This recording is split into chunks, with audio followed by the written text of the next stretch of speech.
Good evening, everyone. My name is Adam Mitchell. I'm Blair Tharrington-Smith, and I'm one of the school systems redistricting consultants. My colleague Bill Gilson is with me this evening. He is the one who has drawn the maps that you see around the room. Let me just quickly explain what the maps are, and then we'll get into our presentation. So on the far side, to the audience's left, is a set of 4 maps that show the current plan, which is one on the easel, and then alternatives A, B, and C, and the voting precinct lines show on those maps. The maps at the front tables, the same current and alternatives A, B, and C, but instead of the precinct lines, they have the municipal lines, so the various towns and cities in the county. And so we're going to be talking through these maps and helping folks understand the different perspectives and trade-offs. And then obviously if there's any feedback or questions or comments, we'll be glad to take those. So start out, if we can go ahead to the first slide, talking for a moment about what redistricting is and whether or not the school system needs to undertake it. So just a preliminary note that we're talking about board member election districts here, not school assignment. So none of this will change where any students go to school. We're talking about board member elections. And it's based on a constitutional principle known as one person, one vote. And what that means is that when a jurisdiction is divided up into true electoral districts, which the school system is, and that means that candidates need to live in a particular district, and then they're voted on only by voters in that district. The voting is not countywide or school system wide. We need to check every 10 years to make sure that there are substantially the same number of people in each voting district. Because if you have wide ranges in the number of people, you have unequal voting strength for each individual voters. If you have a very small district, the relative voting strength of a voter is actually higher because there are fewer people there to come together to create a majority. If you have a large district, an individual has lower voting strength. So every 10 years after the census, jurisdictions that use true election districts need to check using the most recent census population and determine whether or not they are still in compliance with one person, one vote. For local governments like school districts, cities, counties, there's an allowable range, plus or minus 5% of the ideal population. So it doesn't need to be exactly equal, it needs to be substantially equal. And to come up with the ideal population for the district, you take the total census population of the school system, the jurisdiction, and you divide it by the number of districts. That gives you the ideal district size. And you then look at the range of 5% above and 5% below that. If all of the school system's districts that were created after the 2010 census were in that range, we would not need to redistrict. But as we've already discussed with the board, and we'll look at data in just a minute, we are not within that range using the 2020 census data. So the school system does need to redistrict. All right, we can go to the next slide. So as far as how the process works, there's not a whole lot in the law that gives real explicit steps as far as how to undertake redistricting. But it does need to take place in open public meetings. We as redistricting consultants are not having any individual conversations with board members about the redistricting plan. So everything is being done in public, in open session, in meetings like these and regular board meetings. The board considered and adopted criteria or guidance to give us some points to work with in drawing the maps, and we'll talk about those criteria on the next slide. We then took those criteria and created 3 plans to follow the criteria to the extent possible. And as you'll see, there are always going to be some trade-offs as you look at various redistricting criteria. We presented those plans to the board. The board asked us to host 2 community meetings, tonight being the first. After these meetings, we will present summarize the findings and input from the sessions to the board, and the board will work to reach consensus around a plan. The board will adopt that plan, and then we'll send all the files, data, et cetera, to the Board of Elections, and the plan will be ready to use for the November election. So the criteria that the board adopted or gave us direction to use. So the first was to start from the current districts. The alternative there is I would refer to as the clean slate approach. So you can either start from where you are and make adjustments as needed, or you can start from scratch. And the board, and this is very typical, asks us to start from the current districts and make changes as needed. The board asks us not to pair two incumbents in the same district, again, a very common criteria, and all the alternatives will present avoided that. Two of the plans do not account for future growth, and one plan does. And what that means, it's an option that some jurisdictions choose. It's not a requirement, but the idea is that if you know that a certain part of your community is going to grow faster over the next 10 years, or at least you think so, you can set that district on the lower end of the acceptable range so that it essentially has more room to grow over the 10-year period. If you have a very high, growth district, I think I might have said that wrong. If you have a low growth area, you would put that at the top of the acceptable range. If you have a high growth district, you would put that at the bottom of the acceptable range to give it room to grow over the 10-year period. The board asked us to present one plan that accounts for future growth and two plans that does not. Alternative B is the one that does, and Bill will talk a little bit more about the information that he relied on to draw that plan.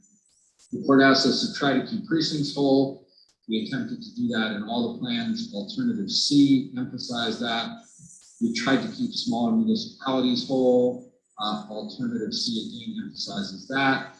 We were asked not to go out of our way to decrease the number of districts that cross over into Edgecombe County, and we were asked to respect natural boundaries like waterways and train tracks, major roads when possible, and we certainly tried to do that. All right, so I will turn it over to Bill, and he's going to walk us through all of our maps. Thank you. So the first map there just shows you the current districts with the precinct lines of Nash and Edgecombe counties superimposed on it. And then the next map, on the next slide, will be a close-up of the same thing of Rocky Mount, of the Rocky Mount area.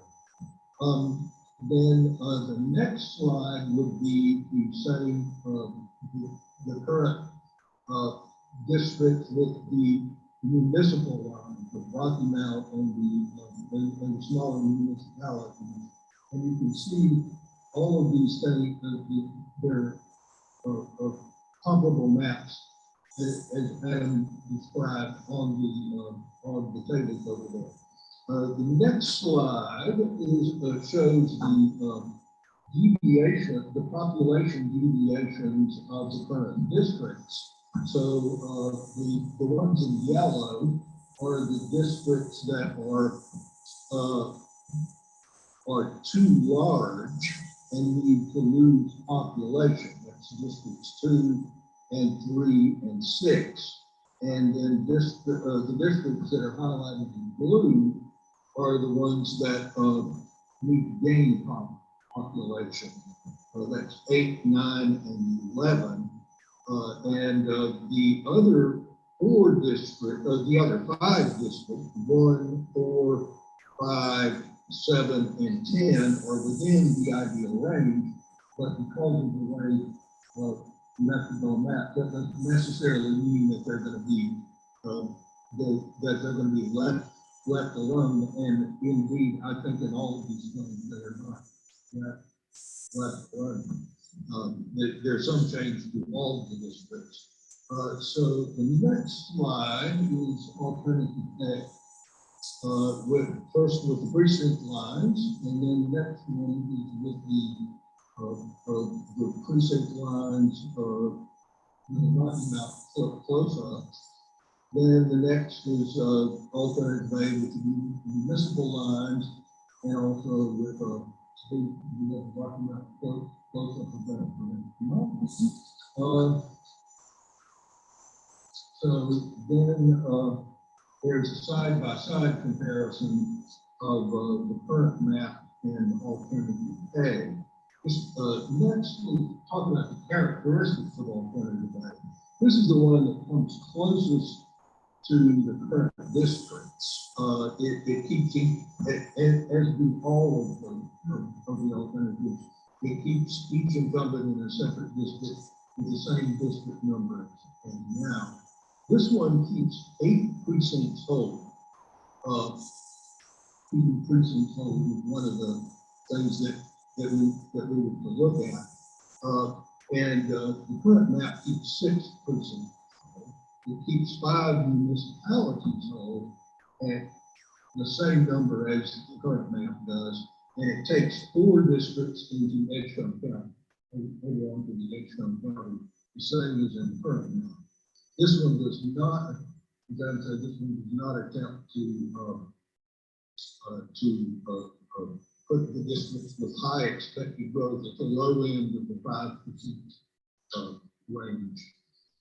And so the next slide here shows the deviations. I guess the main thing to say about this is that they're all within the 5%.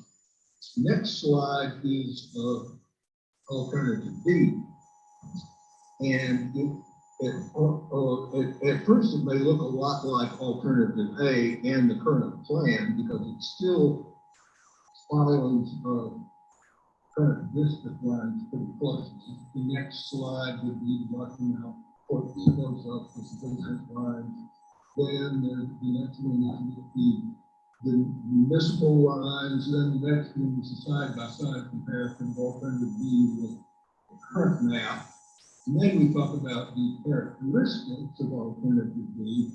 This is the one that does try to take into account expected population growth by putting districts where growth is expected at the low end. And you asked us to talk to county planners and city planners, and we did do that. We talked to quite a few, including Shannon Davis, who was school board. This is generally similar to alternative A and the current districts. It keeps the incumbents all separate in the same districts now. It keeps 8 precincts whole, like alternative A, and the current map keeps 6 precincts whole. It keeps 6 municipalities whole, and the other A and the current map keep only 5 whole, and it takes 4 districts into Edgecombe County. Next map is something that shows. This is a kind of composite of what the planners told us are the growth areas in the county. One of them is very close to where we're sitting now. Just northeast of Bailey, I think it's called the Williams development, one of the biggest. Shannon Davis was telling us that the growth is going to be in Nash County, to the south and west, close to the Lake County. Pressure is coming over. So, alternative the next map, this shows the districts of alternative B with the growth areas superimposed on it. And then the next one shows the deviations here, and you can see the blue districts are the ones at the lower end of the range. The lowest is District 2. Which is where the big growth we kind of expected. District 3 is pretty low. District 4, the national area, is is pretty low as well. District 7, Red Oak, and District 11, that's the Belmont Forest here, which is a pretty big vote there. So that's what we did there. Next, we go to this, the alternative C. This looks a little different than the other maps. It's these are alternative to the precinct lines next to the Rocky Mountain close-up. Rocky Mountain close-up. And then alternative to the municipal lines. Then the side-by-side comparison with the current. You can see it's a little bit different. And one of the reasons it's a little bit different is that it follows precincts to a larger extent than the other districts. So when you get to the characteristics here, this keeps precincts and municipalities owed to a greater extent than the current map or A or B. And this attempts to preserve cores of existing districts, but does so less than A and B because of kind of emphasis here is on precincts and municipalities. So this actually keeps 14 precincts whole, as opposed to 8 in alternative A, 8 in alternative D, and the current map 6. It keeps 8 municipalities whole, as opposed alternative A keeps 5, alternative B keeps 6, and the current map keeps 5 whole. This one is different than the others. You've got Edgecombe County, and it takes only 3 districts in Edgecombe County as opposed to 4, which all the others do. And it does not make any attempt to take expected growth into account. You can see by the next slide where all the districts are within the range, but that isn't done with regard to where the growth is expected. So the next slide is just all four of the maps side by side. Can't really expect you to take it all in just looking at PowerPoint slides, but you've got these alternative these other ways of looking at that. And then the next one is the 4 side by sides with the Rocky Mountain close-ups. The next slide is if you wanted to keep tabs on all the comparison of splits and going into the Edgecombe County, here's a chart that does that. And then the final slide here is just all the demographics of all the four plans. So now it's time for questions. But before we get to any questions or comments, can we pull the interactive map up? So there's a tool that Bill created, and if you go to the school district's webpage, there's a redistricting landing page that has these maps and presentations, and it has a link to the interactive map. And it's web-based, and it has this table or list on the side that allows you to click on various layers. And so if we can, let's take off Nash Elementary Schools and just leave, you see that's filled in at the bottom, that's the current school board districts. And then let's unclick that and click on alternative A, just to show the difference.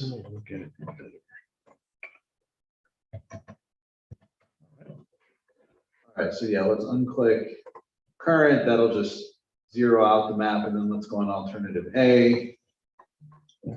It's up. Oh, yeah, there we go, right here. Mm-hmm. One of the unfortunate features of this is that if you click on if you click on the plus sign at the end, it shows you all the districts underneath, and the colors, which is not very useful. So I wouldn't do it. So you cannot go, you can go plan by plan, and it allows you, if we can just pick any spot on the map, really doesn't matter where, and zoom all the way in, just to show that you can really get into the street level, the creek level, you can see the road names. And then at the top left, there's a blank bar. And why don't we go ahead and put in the address of Southern Nash, or just type in Southern Nash High School. And that should populate.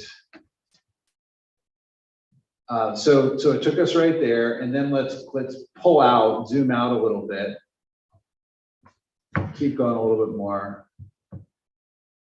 Maybe now in a little bit more. Sorry about that. So you can see that it gives you a point for where the map is, and under alternative A, Southern Nash High School would be in District 2, which is in green. So now let's click off of alternative A, and let's just click on alternative C, which is right there. And in alternative C, Southern Nash High School gets moved into District 3. So you can use that tool if you have your own residence, obviously, or if there's some other point of interest. You can put that in and click through the various plans to see which district that address is going to be in each of the plans. All right, with that, we will pause and take any comments or questions from members of the public or anyone else who's here.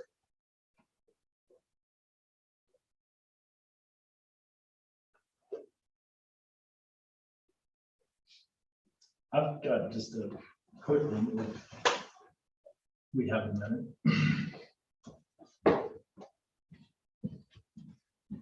Can you just talk a little bit, I guess, about precincts and maybe the challenges to create maps that include the precincts, or what the desire, kind of the optimum use of or inclusion of precincts as you redraw these maps? I guess that's not necessarily anything I've given a great consideration to. I'll start, and then I'll hand it off to you. So it's certainly not required to follow precinct lines, but it's certainly preferable. And the best way to explain it is that if you go to vote at church or school or wherever in your neighborhood, if your precinct is whole, then everyone else who goes to vote at that same location, there's going to be one ballot for school board, and it's going to be whatever the candidates are for that particular seat. If a precinct is split, there are going to be multiple ballot styles at that location for school board, because half of that precinct might be in District 1 and the other half of the precinct might be in District 2. Now that happens. It's certainly not illegal, but the more ballot styles you get at an individual site, the more potential there is for confusion or for error. And so that's why elections officials really encourage keeping precincts whole when possible. Now, sometimes the math doesn't work. Sometimes there are other reasons why some other consideration might, you could imagine a scenario where you chose to keep a municipality whole as opposed to a precinct whole. I'm not saying that is the case, but just a hypothetical example where another consideration would outweigh it. So Bill, do you want to add to that? Yeah, one of the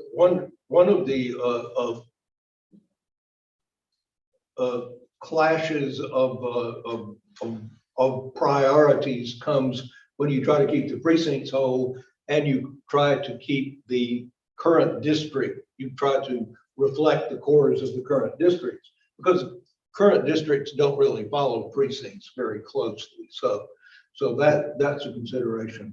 With regard to the difficulty of election administration when precincts are split, often what will happen is that you will have the school board district splitting a precinct one way, and the county commissioners splitting the precincts another way, and the state senate splitting it yet another way, and the state house another way, and the congressional lines another way.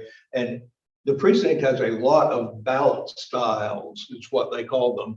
They all come in boxes. They all are in separate boxes, and the precinct officials have to make sure that each voter gets the right one, a ballot from the right one of those boxes. I was involved in a case once from Winston-Salem where the election was very close. The election for city council was very close. It was within 6 votes or something. And one of the precincts was split between the Southwest Ward and the South Ward. And the box that had the ballots for the South Ward, for the people who were in the South Ward, at 10 o'clock in the morning, somebody noticed it under a table. So everybody had been given, everybody who had come to vote had been given the ballot, the wrong ballot with regard to that that race, the city council race. And there were more votes that were inaccurate that way than there was the margin of victory. And the State Board of Elections reluctantly said, we have no choice, we have to have a new election. So that's, the State Board of Elections has they're very aware that that can happen. And years ago, they developed these methods where each ballot has a barcode on it, and the precinct officials are supposed to check the barcode. But that they instituted that safeguard years before that, the thing that happened in Winston-Salem. It happened in 2016. So that's the reason for that people think precincts should not be split. Other questions or comments?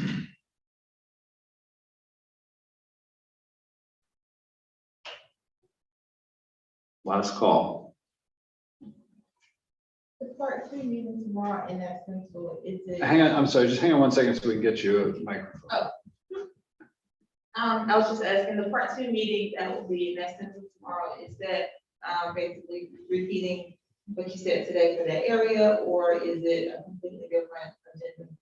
It is the former. It's repeating this presentation just for a different area to make sure that we were close to as many folks as we could be. Yeah, our presentation will be identical, but you're welcome to come back. The questions may not be the same. Correct.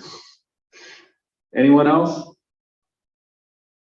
All right, well, hearing none, we will adjourn this public engagement session. Thank you to everyone for coming. Thank you to staff for helping set this up, and we'll see folks tomorrow night.